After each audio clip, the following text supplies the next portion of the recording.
سورۃ الکہف بسم اللہ الرحمن الرحیم الحمدللہ الذی انزل علی عبدہ الکتاب ولم یجعل لہ عوجا۔ یہ پوائنٹ میں نوٹ کرا چکا ہوں کہ آخری آیت کیا تھی؟ قل الحمدللہ، کہو قل حمد اللہ کے لیے ہے۔ یہ آخری آیت تھی سورہ بنی اسرائیل کی، اور سورہ کہف کی آیت شروع ہو رہی ہے الحمدللہ الذی، گویا کہ اس حکم کی تعمیل جو ہے اس سے آغاز ہو رہا ہے اس سورہ مبارکہ کا۔ اس کو میں نے کہا کہ یہ انٹر لاکڈ ہیں دونوں سورتیں جو ہے، جیسے آتا ہے تورات میں کہ حضرت یعقوب اپنے بھائی عیسو کی ایڑیاں پکڑے ہوئے تولد ہوئے، یہ جڑواں پیدا ہوئے تو دو بھائی عیسو اور یعقوب۔ عیسو بڑے تھے، یعنی بڑے اس معنی میں جو بھی ہوتے ہیں جڑواں، ان میں جو پہلے جس کی ولادت ہو جائے وہ بڑا ہوتا ہے، چاہے 2 منٹ کا فرق ہو 5 منٹ کا فرق ہو۔ تو اس کی ولادت کے بعد پھر حضرت یعقوب عقب کہتے پیچھے کو، پیچھے آنے والا یعقوب، اس لیے ان کا نام پڑ گیا ہے کہ یہ پچھلا ہے۔ جو پہلا تھا وہ عیسو تھا، عیسو کے بارے میں کچھ معلوم نہیں ان کی اولاد وغیرہ کدھر گئی، بہرحال وہ ایک علیحدہ بحث ہے۔ تو اسی طریقے سے یہ سورہ کہف جو ہے گویا کہ سورہ بنی اسرائیل کی ایڑیاں پکڑے ہوئے قرآن مجید میں وارد ہو رہی ہے۔ اس میں آپ دیکھیے الحمدللہ الذی انزل علی عبدہ، وہی اللہ تعالیٰ نے اللہ کے اپنے رسول کی جو نسبت ہے اس کو عبد کے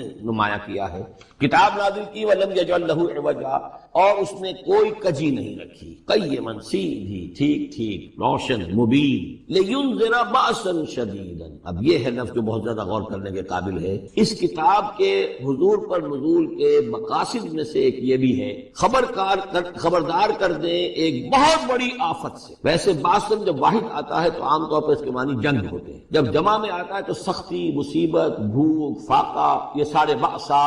آیت البر میں بھی ہم نے پڑھا والصابرین فی البأساء والضراء وحین البأس۔ بأسا جب جمع میں آیا ہے تو فقر و فاقہ، تکلیف، مصیبت، اور حین البأس جنگ کے وقت۔ تو ان دونوں کو ذہن میں رکھیے، بہت بڑی آفت، بہت بڑی آفت، بہت بڑی آفت ایک تو ہے دجالی فتنے کی، دجال المسیح الدجال جو آنے والا ہے، جس کے بارے میں حدیث میں آتا ہے کہ کوئی نبی اور رسول ایسا نہیں گزرا جس نے اپنی قوم کو دجال کے فتنے سے آگاہ نہ کیا، اور پوری انسانی تاریخ میں دجال کے فتنے سے بڑا کوئی فتنہ نہیں، اور وہ ہر بندہ مومن کے امتحان کے لیے کڑا ترین جو ہے مرحلہ آ جائے گا، سخت ترین امتحان اس کا لیا جائے گا۔ تو یہ جو سختی ہے اس کی خبر دیتے ہوئے یہ سورہ مبارکہ نازل ہو رہی ہے، اور خاص طور پر اسے باسن اگر جنگ کے معنی میں لیں تو الملحمۃ العظمیٰ، کتاب الملاحم، جو کہ آپ دیکھیں گے احادیث کی کتابوں میں پورا باب ہے کتاب الملاحم، اور اس کا تعلق بھی دجال کے ساتھ ہے، کیونکہ پھر دجال ہی کو قتل کریں گے حضرت مسیح علیہ السلام نازل ہو کر۔ تو یہ سارا مسئلہ جو ہے اس کی خبر دینے کے لیے قیما لینذر بأسا شدیدا من ہو، گویا کہ یہ جو احادیث کی کتابوں میں آپ کو حدیث کے یہ باب ملتے ہیں، چاہے وہ کتاب الفتن ہو اور چاہے وہ کتاب جو ہے آثار قیامہ ہے، اس طرح کے جتنے بھی ہیں، اور کتاب الملاحم ہے، یہ گویا کہ اس کی شرح ہے لینذر بأسا شدیدا من لدنہ، اور یہ ہوگا بھی خاص اللہ کی طرف سے، یہ آزمائش بھی، یہ دجال کا فتنہ بھی، یہ بہت بڑی جنگ بھی، جس کو آرمگڈون کہتے ہیں، کرسچین جو ٹریڈیشن ہے اس میں اس کے لیے لفظ ہے آرمگڈون، ایک بہت بڑی جنگ ہوگی۔ ڈکشنری میں بھی آپ دیکھیں گے کہ خیر اور شر کی قوتوں کے درمیان اس دنیا کے خاتمے سے پہلے ایک بہت بڑی جنگ ہو رہی ہے جس کا نام یہ آرمگڈون ہے۔ لینذر بأسا شدیدا من لدنہ وَيُبَشِّرَ الْمُؤْمِنِينَ الَّذِينَ يَعْمَلُونَ الصَّالِحَاتِ، اور تاکہ بشارت دے وہ ان اہل ایمان کو جو نیک عمل کرتے ہوں، أَنَّ لَهُمْ أَجْرًا حَسَنًا، کہ ان کے لیے ہوگا بہت اچھا بدلہ، مَاكِثِينَ فِيهِ أَبَدًا، اور وہ اس میں رہیں گے ہمیشہ ہمیشہ۔ یہ جو دجالی فتنہ ہے اس کے ساتھ ایک خاص مناسبت ہے سورہ مبارکہ۔ احادیث میں آتا ہے کہ دجالی فتنے کے اثرات سے بچنے کے لیے اس سورہ مبارکہ سے ذہنی اور قلبی رشتہ مفید ہے، اس کی تلاوت کرتے رہنا، خاص طور پر جمعے کے روز پوری سورہ کہف، ورنہ یہ کہ کم سے کم اس کی ابتدائی اور آخری آیات ان کی بڑی اہمیت۔ دجالی فتنہ اصل میں کیا ہے سمجھ لیجئے کہ ایک تو ہے دجالی فتنہ بالعموم، دجل کہتے ہیں فریب کو، جیسے کہ کوئی نبی نہیں ہے وہ اس نے فریبی لبادہ اوڑھ لیا، نبوت کا دعویٰ کر رہا ہے، وہ دجال ہے۔ تو اس طرح کی تو حضور نے فرمایا ہے کہ 30 دجال پیدا ہوں گے، انہی میں سے ایک ہمارے زمانے کے اندر جو ہے یہ غلام احمد قادیانی بھی تھا، وہ دجال تھا جس نے کہ اعلان کیا کہ میں نبی ہوں جبکہ وہ نبی نہیں تھا، تو فریبی بنا ہوا جس نے کہ ملمہ اپنے اوپر چڑھایا ہوا ہے۔ اسی طریقے سے دجالی فتنہ یہ جو ہے اس پوری دنیا میں اس وقت جو فتنہ ہے وہ یہ ہے کہ مادہ پرستی کا اتنا غلبہ ہو چکا ہے ذہنوں کے اوپر، افکار کے اوپر، لوگوں کے نظریات کے اوپر، لوگوں کی اخلاق کے اوپر، لوگوں کے اقدار جو ہیں، ویلیوز جو ہیں اس کے اوپر، کہ وہ آخرت کو بالکل بھول گئے، اللہ کو بھول گئے، اسباب کے اندر گم ہے، مسبب الاسباب سے ظہور ہو گیا، دنیا ہی دنیا ہے، آخرت کو بھولے ہوئے، مادہ ہی مادہ ہے، روح سے کوئی سروکار ہی نہیں۔ یہ ہے بالعموم جس کا نام دجالی فتنہ ہے کہ حقیقت کے اوپر پردہ پڑا ہوا ہے، آخرت پر دنیا کا پردہ پڑا ہوا ہے۔ یہ دنیا جو ہے در حقیقت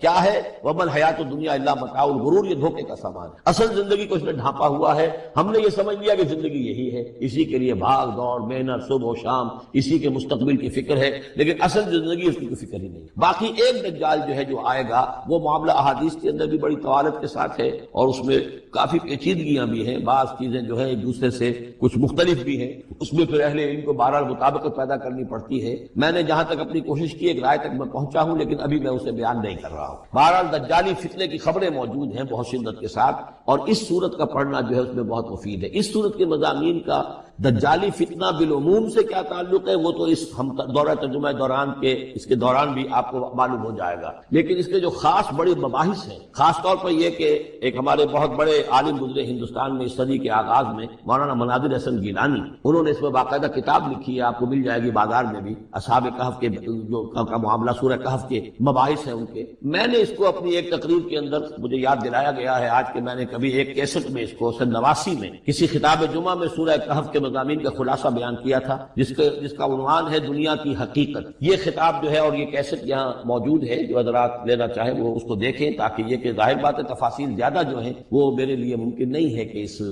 دورہ ترجمہ کے دوران بیان کر سکوں۔ وَيُنذِرَ الَّذِينَ قَالُوا اتَّخَذَ اللَّهُ وَلَدًا، اور خبردار کر دے ان لوگوں کو جنہوں نے کہا کہ اللہ نے بیٹا بنایا۔ یہ ساری دجالیت جو ہے اس کی جڑ کیا ہے؟ مسیحیت، جو موجودہ مسیحیت ہے، جو حقیقت میں مسیحیت نہیں ہے، پولزم ہے، جس کی بنیاد تثلیث پر ہے کہ اللہ کا بیٹا بنا دیا حضرت مسیح علیہ السلام کو، اور انہیں کفارہ بنا دیا تمام جو بھی مان لے ان کو ان کے گناہوں کا، پیش کی معافی ہے ان کے گناہوں کی جو حضرت مسیح پر ایمان لے آئے، اور نمبر 3 شریعت ساخت کر دی، اور نمبر 4 سارا اختیار جو ہے وہ پوپ کے ہاتھ میں دے دیا گیا کہ تم جو چاہو جس چیز کو چاہو حلال کرو، جس چیز کو چاہو حرام کر دو۔ ان چیزوں نے مل کر نفس مذہب کو اس قدر قابل نفرت شے بنا دیا کہ یورپ کے عوام کے اندر مذہب کے خلاف شدید نفرت پیدا ہو۔ چنانچہ اس کے بعد جب مسلمانوں کے زیر اثر وہاں پر علم پھیلا ہے، ہسپانیہ کی یونیورسٹیوں سے علوم اور فنون جو ہیں یہ فرانس اور اٹلی اور جرمنی کے نوجوان آتے تھے اور وہاں آ کر وہ قرطبہ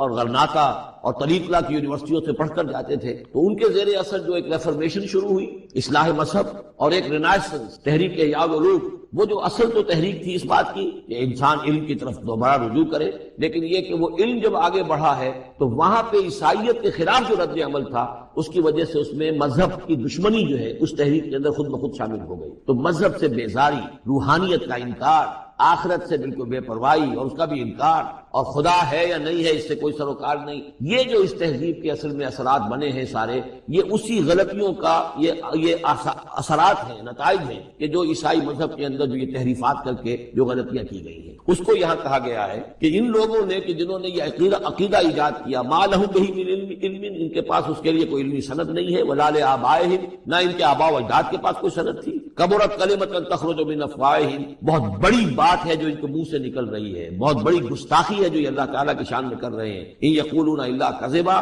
یہ نہیں کہہ رہے مگر جھوٹ، سراسر سیدھا سفید جھوٹ بول رہے ہیں۔ فلعلک باخع نفسک علی آثارہم، تو اے نبی شاید کہ آپ اپنے آپ کو ہلاک کر لیں گے ان کے جو اثرات پڑنے والے ہیں، عیسائیت کے اس غلط عقیدے کے جو نتائج برآمد ہوئے ہیں، جب یہ نتائج ظاہر ہوں گے تو اتنے سنگین ہوں گے، فلعلک باخع نفسک، کہ ان کے احساس سے اور ان کے ادراک سے شاید کہ آپ اپنے صدمے سے اپنے آپ کو ہلاک کر لیں۔ ان لم یؤمنوا بهذا الحدیث اسفا، اگر یہ لوگ اس حدیث پر، اس قرآن پر، یہ بات جو بتائی جا رہی اس پر ایمان نہ لائے، اس پر ایمان نہ لائے، اپنے اس غلط عقیدے پر قائم رہے، اس غلط مذہب کو انہوں نے برقرار رکھا، تو اس کا جو رد عمل ہوگا نوع انسانی پر، اور اس سے تاریخ انسانی اور انسانی ثقافت جس غلط رخ پر پڑے گی، جو دجالیت کا فتنہ اس سے جنم لے گا، ان تمام چیزوں کے اثرات سے شاید آپ کو اتنا صدمہ ہو کہ فلعلک باخع نفسک علی آثارہم ان لم یؤمنوا بهذا الحدیث اسفا انا جعلنا ما علی الارض زینۃ لہا، ہم نے زمین کے اوپر جو کچھ ہے اسے اس کا گہنا بنا دیا ہے، بناؤ سنگار بنا دیا ہے، زینت بنا دیا ہے۔ یہ آپ نوٹ کر لیجئے، لفظ زینت اور زمین میں اس کی زیبائش اور آرائش، یہ اس سورہ مبارکہ کا عمود ہے، یعنی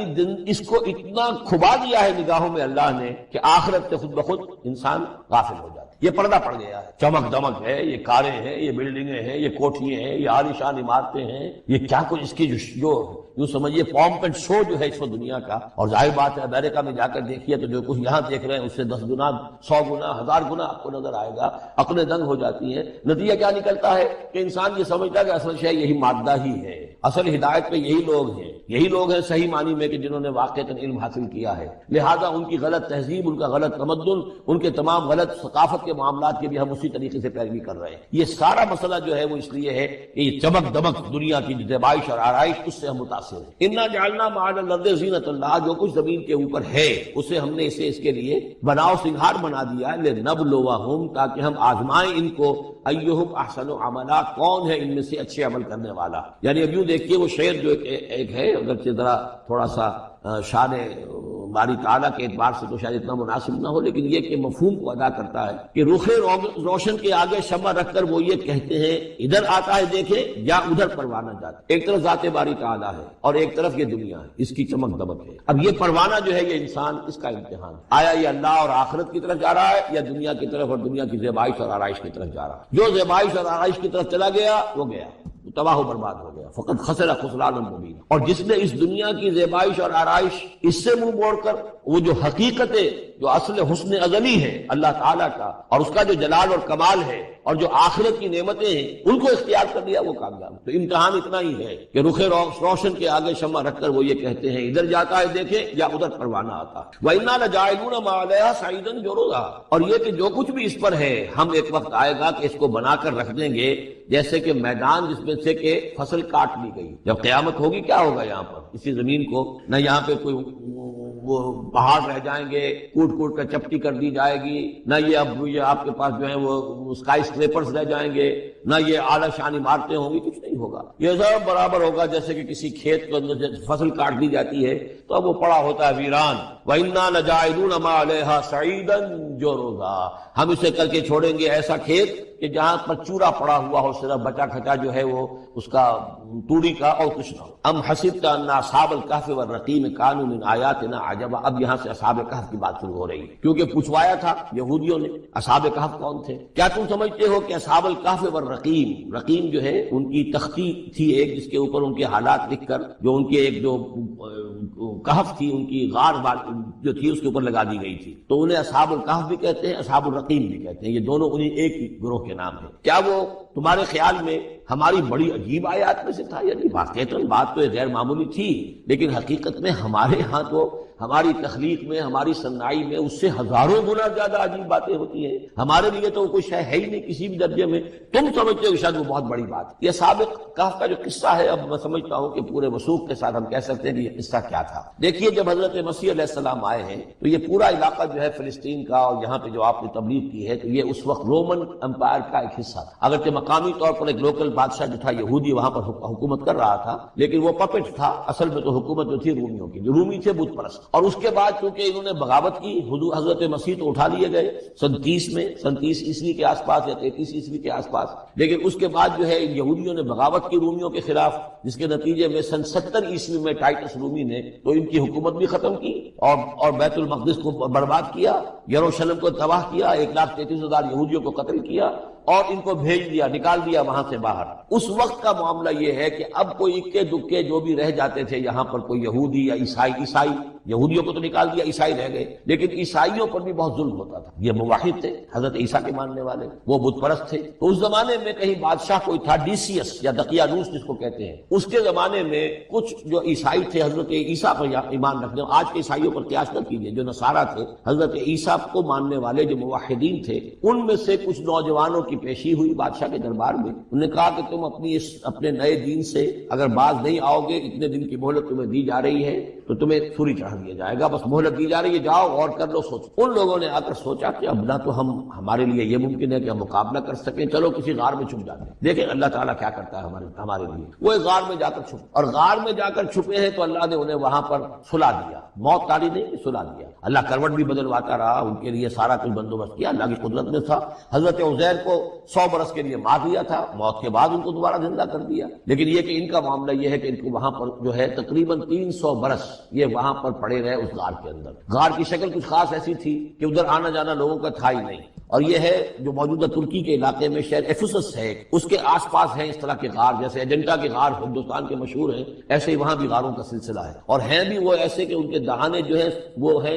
شمال کی جانب، تو دھوپ ان میں براہ راست نہیں جاتی، صرف یہ کہ ریفلیکٹڈ لائٹ تو آتی ہے لیکن یہ کہ براہ راست دھوپ نہیں جاتی. تو ایک طرح کا اندھیرا سا اس کے اندر، ٹوائی لائٹ جسے آپ کہہ لیں، وہ رہتا ہے سارا دن. وہاں پر یہ 300 برس تک سوتے ہیں. اس 300 برس کے عرصے میں یہ ہوا کہ رومن امپائر جو ہے اس نے خود عیسائیت اختیار کر لی. 300 عیسوی کے اندر کانسٹنٹائن جو تھا ایمپرر وہ عیسائی ہو گیا. اب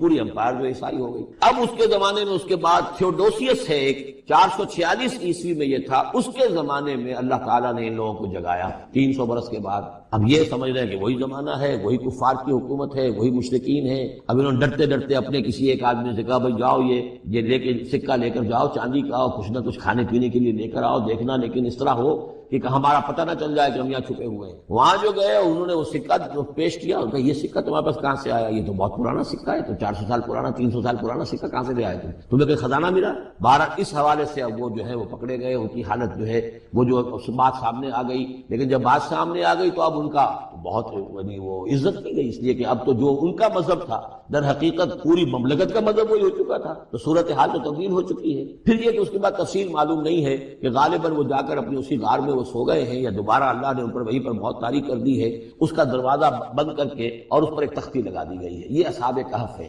گبن کی جو ہے decline and fall of Roman empire, اس میں بھی یہ 7 سلیپرز 7 سونے والے ان کی کہانی موجود ہے. یہ چیز جو ہے گویا کہ رومن لٹریچر کے اندر موجود تھی, اس کا جو ذکر موجود تھا, اور قرآن مجید میں یہ امتحاناً سوال کیا گیا حضور سے, تو اس کا جواب دیا گیا کہ یہ 300 برس تک کچھ لوگوں کو سلا دینا یہ اللہ تعالیٰ کے نزدیک تو کوئی بڑی بات نہیں ہے, تمہارے نزدیک. ام حسبت ان اصحاب الکہف والرقیم کانوا من آیاتنا عجبا اذ ابى الفتية الى الكهف, جبکہ وہ نوجوان آئے اپنے اس غار میں, فقالوا, اور انہوں نے کہا ربنا آتنا من لدنک رحمتا, پروردگار اب خاص اپنے خزانہ فضل سے ہمارے لیے رحمت کا بندوبست فرما, وہیئ لنا من امرنا رشدا, اور ہمارے لیے ہمارے معاملے کے اندر جو ہے وہ کوئی عافیت کا بندوبست فرما. فضربنا علی آذانہم, تو ہم نے تھپکی دے دی ان کے کانوں پر, فی الکہف سنین عددا, اسی وہ غار کے اندر جو ہے وہ سوتے رہے کئی سال. ابھی یہاں اس بات کو نہیں چھیڑا کتنے سال, سنین عددا, متعدد سال وہ سوتے رہے. ثم بعثناہم, پھر ہم نے انہیں اٹھایا, لنعلم ای الحزبین احصی لما لبثوا امدا,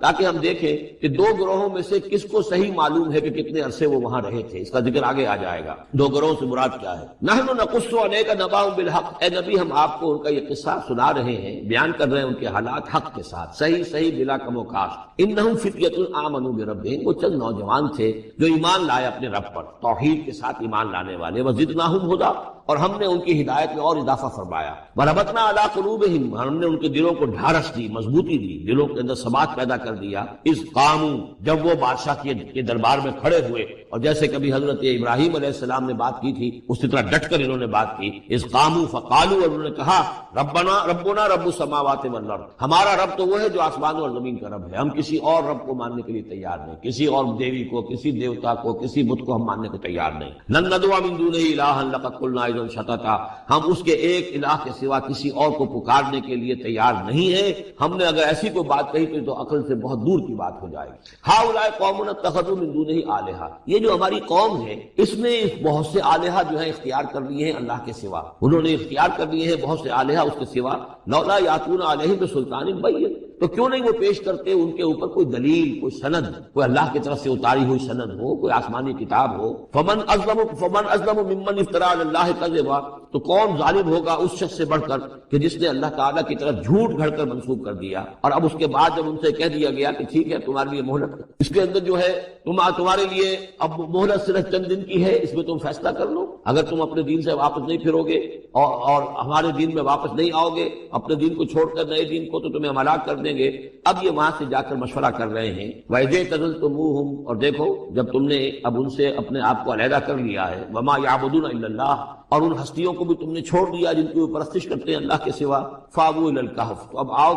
کسی کھو میں, کسی غار میں پناہ لے لیں. يَنشُرْ لَكُمْ رَبُّكُم مِّن رَحْمَتِهِ, تمہارا رب تمہارے لیے وہاں کوئی رحمت کا سامان کر دے گا. وَيُهَيِّئْ لَكُم مِّنْ أَمْرِكُم مِّرْفَقًا, اور تمہارے معاملے کے اندر اللہ تعالیٰ خاص اپنی طرف سے کوئی نرمی اور کوئی آسائش کا سامان پیدا فرما دے گا. وَتَرَى الشَّمْسَ إِذَا طَلَعَتْ تَزَاوَرُ عَنْ كَهْفِهِمْ ذَاتَ الْيَمِينِ, اور تم دیکھو کہ سورج جب طلوع ہوتا تھا تو وہ ان کی اس غار سے کنی کتراتا ہوا داہنی طرف نکل جاتا تھا, یعنی براہ راست دھوپ جو ہے اس میں نہیں آتی تھی. وَإِذَا غَرَبَتْ, جب ڈوبتا تھا, تَقْرِضُهُمْ ذَاتَ الشِّمَالِ, تو بھی وہ کنی کترا جاتا تھا بائیں طرف. تو گویا کہ سورج جو ہے یوں جا رہا ہے اور اس غار کا جو منہ ہے وہ شمال کی طرف ہے, لہذا براہ راست جو ہے داہنی طرف سے ہو کر بائیں طرف سے ہو کر سورج نکل گیا، دھوپ جو ہے براہ راست اس پر نہیں آ رہی۔ اسی اصول پر آج کل جو بڑی بڑی بلڈنگز بنتی ہیں جو کارخانوں کی اور ملز کی، اس میں یہ نارتھ لائٹ شیلز بنائے جاتے ہیں، ایسے شیل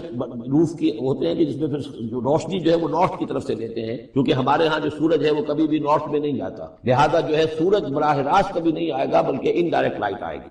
وَهُمْ فِي فَجْوَةٍ مِّنْهُ، اور وہ جو اس غار کی اندر سے کھلی تھی، اس کھلی غار کے اندر جا کر وہ لیٹ گئے، سو گئے۔ ذَلِكَ مِنْ آیاتِ اللَّهِ، یہ اللہ کی نشانیوں میں سے ہے، مَن يَهْدِ اللَّهُ فَهُوَ الْمُهْتَدِ،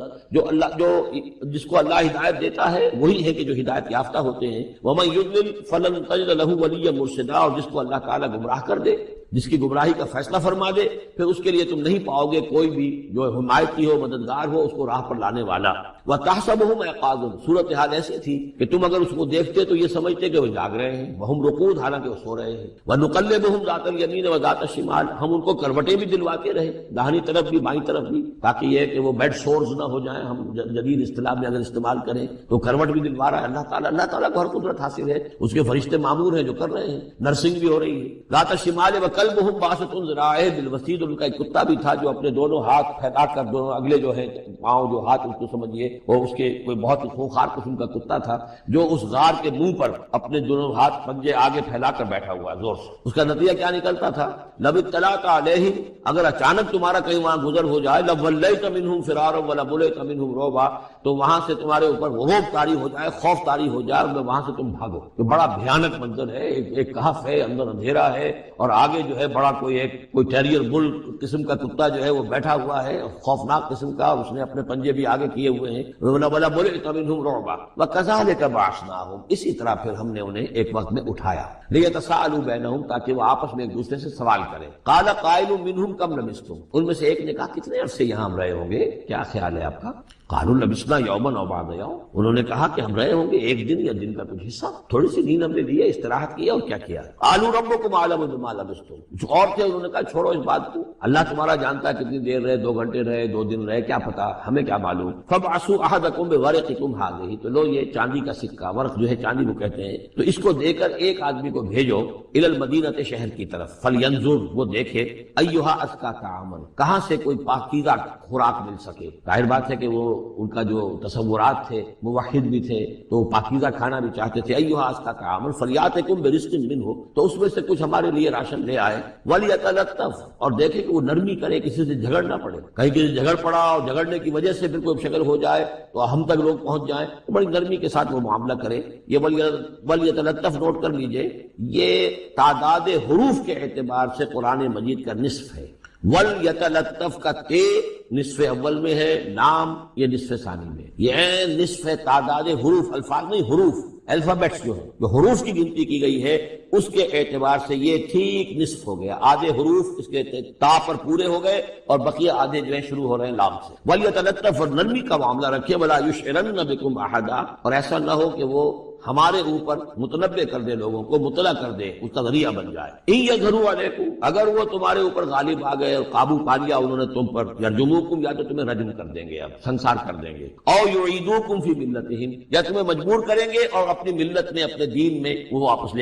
لے جائیں گے۔ وَلَن تُفْلِحُوا إِذًا أَبَدًا، اور اگر ایسا ہو گیا تو پھر ہمیشہ تم فلاح سے دور ہو جاؤ گے، پھر نہیں پا سکو گے فلاح کبھی بھی۔ وَكَذَلِكَ أَعْثَرْنَا عَلَيْهِمْ، اس طرح ہم نے مطلع کر دیا ان لوگوں پر، یعنی اب وہاں کے لوگوں نے، شہر کے لوگوں کو مطلع ہو گئے کہ یہ لوگ، ظاہر بات ہے کہ بڑا چرچا ہو گیا ہوگا یہ کون ہے۔ اب اس نے بات بتائی، پھر وہ آئے تو معلوم ہوا کہ ہاں واقعتاً ان کے حالات، کوئی 7 آدمی ہوتے تھے ایک زمانے میں، اور وہ کہیں روپوش ہو گئے تھے، گم ہو گئے تھے، کہیں نہیں ملے تھے، پوری مملکت میں تلاش کیا گیا تھا، پھر ان کے حالات ایک تختی کے اوپر لکھ کر جو ہے وہ خزانے میں رکھ دیے گئے تھے، وہ تختی کہیں نکلوائی گئی، 300 برس سے زائد پرانی بات تھی، اس کے اوپر وہ قصہ پورا کا پورا لکھا ہوا مل گیا، تو وہ ساری چیز جو ہے وہ بات کھل گئی۔ وَكَذَلِكَ أَعْثَرْنَا عَلَيْهِمْ، اور اس طرح ہم نے یہ بات ظاہر کر دی ان پر، لِيَعْلَمُوا، اب اس سے کیا کیا چیزیں واضح ہوئی، أَنَّ وَعْدَ اللَّهِ حَقٌّ وَأَنَّ السَّاعَةَ لَا رَيْبَ فِيهَا، اللہ کا وعدہ سچا ہے اور یہ کہ قیامت کے بارے میں کوئی شک نہیں، آتیۃ لا ریب فیہا، وہ آ کر رہے گی۔ اس لیے کہ جب 300 برس تک ایک آدمی سویا رہ سکتا ہے اور پھر وہ اٹھ گیا تو کیا مشکل ہے اللہ کے لیے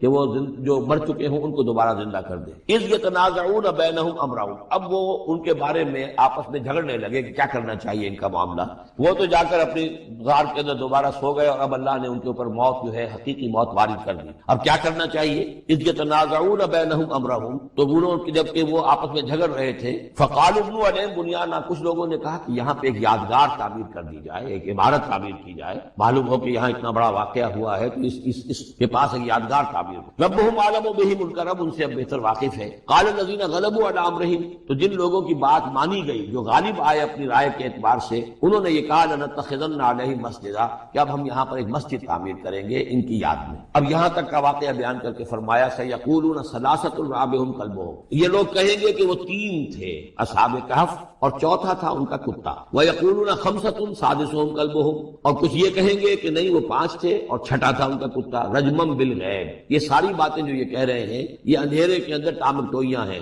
یہ تیر تکے چلا رہے ہیں اندھیرے کے اندر۔ وَيَقُولُونَ سَبْعَةٌ وَثَامِنُهُمْ كَلْبُهُمْ، اور ان میں سے کچھ وہ بھی ہیں جو کہتے ہیں کہ وہ 7 تھے اور 8واں ان کا کتا تھا۔ قُلْ رَبِّي أَعْلَمُ بِعِدَّتِهِمْ، کہہ دیجئے کہ میرا رب زیادہ بہتر جانتا ہے کہ ان کی تعداد کتنی تھی۔ مَا يَعْلَمُهُمْ إِلَّا قَلِيلٌ، نہیں جانتے اس چیز کو مگر بہت کم لوگ۔ یہاں قرآن مجید نے صراحت تو نہیں کی، لیکن مفسرین کا کہنا یہ ہے کہ بٹوین دی لائن بتا دیا کہ یہی رائے صحیح ہے، اس لیے کہ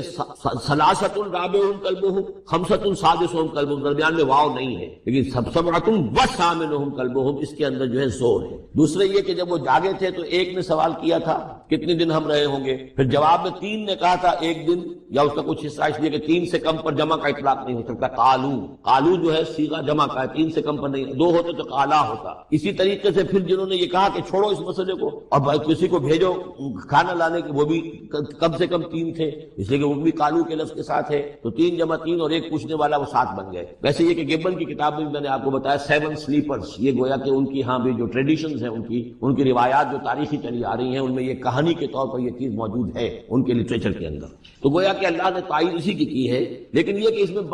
اس میں جھگڑنے کی ضرورت کیا ہے؟ فلا تمہارے فیہم الا مران ظاہرا، تو اس معاملے کے اندر اے نبی آپ ان سے کچھ زیادہ جھگڑیے مت۔ ولا تستفت فیہم منہم احدا، اور نہ ہی ان چیزوں کے بارے میں ان میں سے کسی سے پوچھیے، اس لیے کہ یہ چیزیں ایسی نہیں ہیں، اسی میں ہمارے لیے ہدایت ہے۔ جو چیز دینی اعتبار سے اہم نہ ہو اور جو خاص طور پر جو ہمارے لیے جو اصل مسئلہ اس وقت ہے اقامت دین کی جد و جہد، اصل مسئلہ، اس کے اعتبار سے جس کی اہمیت نہ ہو اس کے بارے میں زیادہ چھان بین کرنا، زیادہ بحث و نظام میں پڑھنا جو ہے وقت ضائع کرنا ہے، بلکہ وہ اپنی اس جد و جہد کو نقصان پہنچانے والی بات ہے۔ فلا تمہارے فیہم الا مران ظاہرا ولا تستفت فیہم منہم احدا ولا تقولن لشیء، یہ بہت اہم واقعہ آ رہا ہے یہاں۔ اس واقعے میں حضور صلی اللہ علیہ وسلم سے ایک سہو ہو گیا تھا۔ جب یہ سوالات کیے گئے تو حضور نے فرمایا ٹھیک ہے میں اس کا جواب دے دوں گا، تم آنا، اور یہ کہ انشاءاللہ نہیں کہا، کل تم آنا میں تمہیں جواب دے دوں گا، انشاءاللہ نہیں کہا، صاف ہو گیا، غلطی ہو گئی۔ لیکن یہ کہ اللہ تعالیٰ نے جن کے جتنے رتبے بلند ہوتے ہیں پھر ان کی سختی بھی اتنی ہوتی ہے، جن کے رتبے ہیں سوا ان کی سوا مشکل۔ ہم عام طور پر یہ باتیں کہتے رہتے ہیں ہمارے لیے اللہ نے کیا گرفت کرنی ہے کہ ان کی کوئی حیثیت نہیں، کوئی مقام ہی نہیں، لیکن یہ کہ جو بلند مقام والا ہو اور وہ بغیر انشاءاللہ کہہ دے کہ کل یہ ہو جائے گا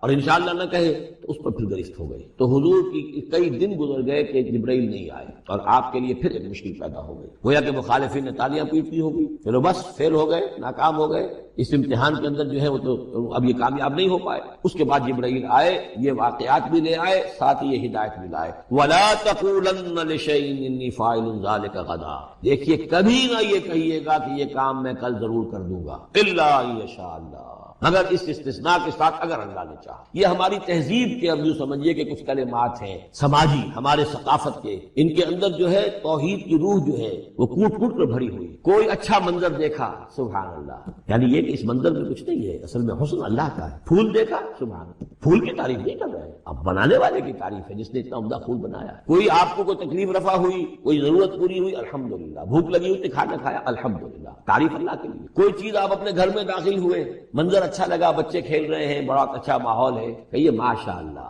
ماشاء اللہ، جو اللہ کو پسند۔ یہ جو کچھ ہے وہ اللہ کی مشیت سے ہے، یہ کوئی میری صلاحیت سے میری قوت سے تو نہیں ہے۔ اسی طرح سے کوئی کام کرنا انشاءاللہ، میں یہ کام کرنا تو چاہتا ہوں، ارادہ تو ہے، لیکن ظاہر بات ہے کہ اللہ تعالیٰ کی مشیت کے بغیر، اللہ کی مرضی اور اذن کے بغیر تو نہیں ہو سکتا۔ تو یہ بھی گویا کہ، اور یہ سارے کلمات اس صورت میں آپ کو مل جائیں گے، ماشاء اللہ، انشاءاللہ اور اس سے پہلے ہم الحمدللہ سے شروع کر چکے ہیں. الحمدللہ الذی انزل علی عبدہ الکتاب ولم یجعل لہ عوجا ولا تقولن لشیء انی فاعل ذلک غدا الا ان یشاء اللہ واذکر ربک اذا نسیت. اور اپنے رب کو یاد کر لیا کیجئے جب آپ بھول جائیں، یعنی یہ کہ اگر کسی وقت بھول جائیں تو پھر جب یاد آ جائے واذکر ربک تو پھر اللہ تعالیٰ کی طرف دھیان لگائیے. وقل عسیٰ ان یہدینی ربی لاقرب من ھذا رشدا، اور کہیے کہ ہو سکتا ہے کہ میرا رب اس معاملے میں اس سے بہتر راہ کی طرف میری رہنمائی کر دے. یعنی میں یہ کیوں کہوں کہ یہ کام میں کروں گا، ہو سکتا ہے اللہ تعالیٰ جو ہے اس سے بہتر کوئی صورتحال پیدا کر دے. لہذا اس معاملے کے اندر بھی کوئی زیادہ جازم ہو جانا نہیں چاہیے، بلکہ معاملات کو تفویض الامر الی اللہ، سپردم بتو مایا خیش لا تو دانی حساب کم و بیش لا. تو اس طریقے سے انسان جو ہے اللہ تعالیٰ کے حوالے کیے رکھے. وَلَبِثُوا فِي كَهْفِهِمْ ثَلَاثَمِائَةٍ سِنِينَ وَازْدَادُوا تِسْعًا، اور وہ رہے اپنی اس غار میں 300 برس اور اس کے اوپر 9 سال. اس کی تعبیر کیا ہے؟ شمسی حساب سے 300 برس، اور یہ 300 برس جو شمسی ہوتے ہیں جو سولر کیلنڈر کے، وہ قمری حساب سے 309 برس. اس حوالے سے یہ دونوں عدد بالکل صحیح ہے. قُلِ اللَّهُ أَعْلَمُ بِمَا لَبِثُوا، کہیے یہ بھی اللہ بہتر جانتا ہے کتنے عرصے رہے، اس میں بھی بحث میں پڑھنے کی ضرورت نہیں. لَهُ غَيْبُ السَّمَاوَاتِ وَالْأَرْضِ، اللہ تعالیٰ ہی کے اختیار میں ہے اور اللہ ہی کے علم میں ہے غیب کل کا کل آسمانوں اور زمین کا. اب صرف یہی واس میں کیا ہی عجیب اور اچھا ہے وہ دیکھنے والا، اور کیا ہی اچھا ہے وہ سننے والا. اس کی سماعت، اس کی بصارت کا تم کیا اندازہ کرو گے. ما لہم من دونہ من ولی، ان کا کوئی ساتھی اور پشت پناہ اور مددگار اور حمایتی نہیں ہے اس کے سوا. ولا یشرک فی حکمہ احدا، اور وہ اپنے حکم اور اختیار اور اپنی حاکمیت کے حق میں کسی کو شریک کرنے کو تیار نہیں. یہ جو توحید حاکمیت جو ہے اس کے بارے میں نوٹ کر لیجئے، سورہ یوسف میں ہم نے پڑھا ان الحکم الا للہ امر اللہ تعبدوا الا ایاہ ذلک الدین القیم.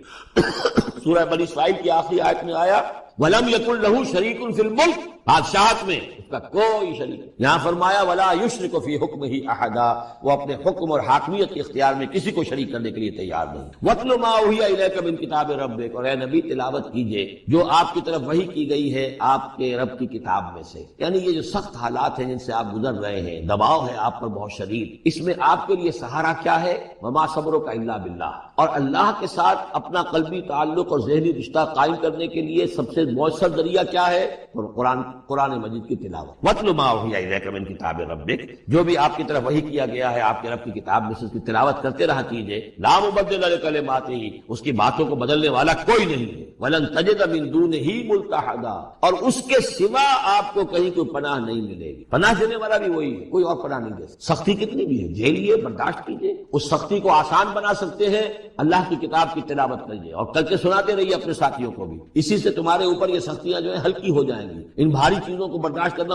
آسان ہو جائے گا. لیکن جان لیجئے پناہ ملے گی تو اللہ کے دامن میں، نہ کہیں جہاں میں پناہ ملی جو